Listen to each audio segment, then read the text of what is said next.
বিসমিল্লাহির রহমানির রহিম।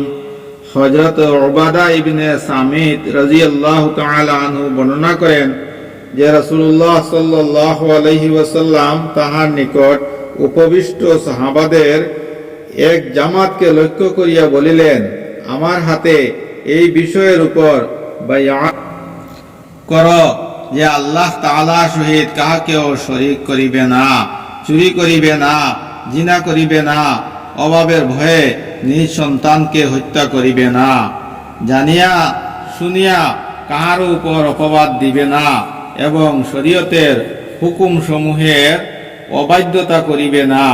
যে কেহ তোমাদের মধ্য হইতে এই অঙ্গীকার পূর্ণ করিবে তাহার প্রতিদান আল্লাহ তাআলার দায়িত্বে। আর যে ব্যক্তি শিরক ব্যতীত এইগুলির মধ্য হইতে কোনো গুনাহে লিপ্ত হইবে অতঃপর দুনিয়াতে সে উক্ত গুনাহের শাস্তিও পাইয়া যায়, যেমন ইসলামী দণ্ডভোগ করে, তবে ওই শাস্তি তাহার গুনাহের জন্য ক্ষতিপূরণ হইয়া যাইবে। আর যদি আল্লাহ তাআলা উহা মধ্য হইতে কোনো গুনাহকে গোপন করিয়া রাখেন এবং দুনিয়াতে সে শাস্তি পাইল না, তবে তাহার বিষয়ে আল্লাহ তাআলার ইচ্ছার উপর নির্ভর করিবে। তিনি চাহিলে আপন দয়া ও অনুগ্রহে আখিরাতেও ক্ষমা করিয়া দিবেন আর চাহিলে শাস্তি দিবেন। হযরত উবাদা রাদিয়াল্লাহু তাআলা আনহু বলেন, আমরা এই বিষয়গুলির উপর তাহার হাতে বাইআত গ্রহণ করিলাম। হযরত মুআজ রাদিয়াল্লাহু তাআলা আনহু বলেন, রাসূলুল্লাহ সাল্লাল্লাহু আলাইহি ওয়াসাল্লাম আমাকে 10টি বিষয়ে ওসিয়ত করিয়াছেন।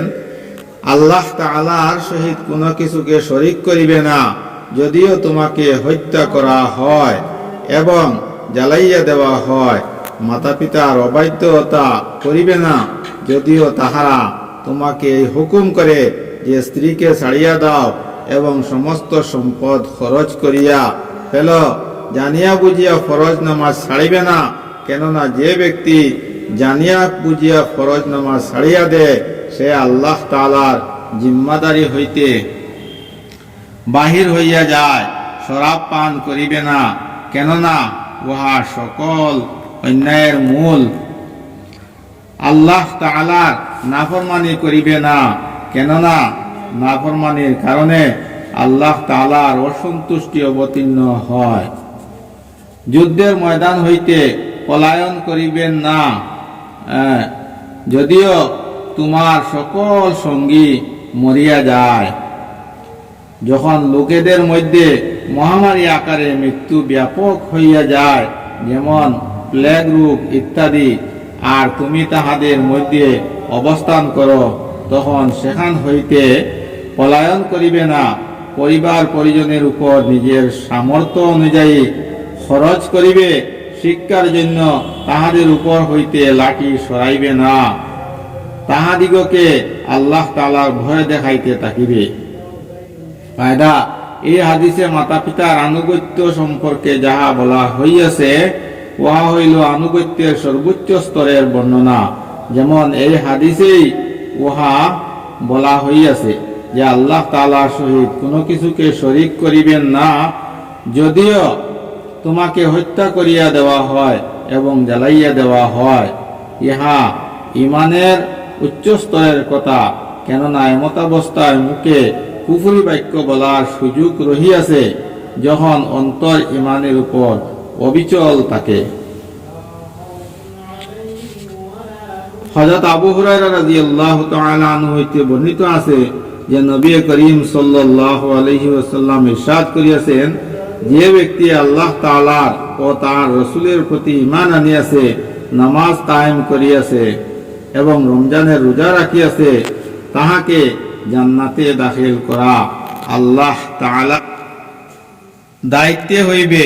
চাই সে আল্লাহর রাস্তায় জিহাদ করিয়াছে অথবা জন্মস্থানেই পড়িয়া রহিয়াছে, অর্থাৎ জিহাদ করে নাই। সাহাবা রাদিয়াল্লাহু তাআলা আনহুম গণ আরজ করিলেন, ইয়া রাসূলুল্লাহ, এই সুসংবাদ লোকদেরকে শুনাইয়া দিব কি? তিনি ইরশাদ করিলেন, না, কেননা জান্নাতের মধ্যে 100 শ্রেণী রহিয়াছে, যাহা আল্লাহ তাআলা তাহার রাস্তায় জেহাদে গমনকারীদের জন্য তৈয়ার করিয়া রাখিয়াছেন। উহার মধ্যে প্রত্যেক দুই শ্রেণীর মাঝে এই পরিমাণ ব্যবধান রহিয়াছে, যেই পরিমাণ আসমান ও জমিনের মাঝে ব্যবধান রহিয়াছে। তোমরা যখন আল্লাহ তাআলার নিকট জান্নাত চাহিবে, তখন জান্নাতুল ফিরদৌস চাহিও, কেননা উহা জান্নাতের মধ্যে সর্বোত্তম এবং সর্বোচ্চ মর্যাদা সম্পন্ন, এবং উহার উপর রহমানের আরশ রহিয়াছে, আর উহা হইতে জান্নাতের ঝর্ণাসমূহ প্রবাহিত হয়।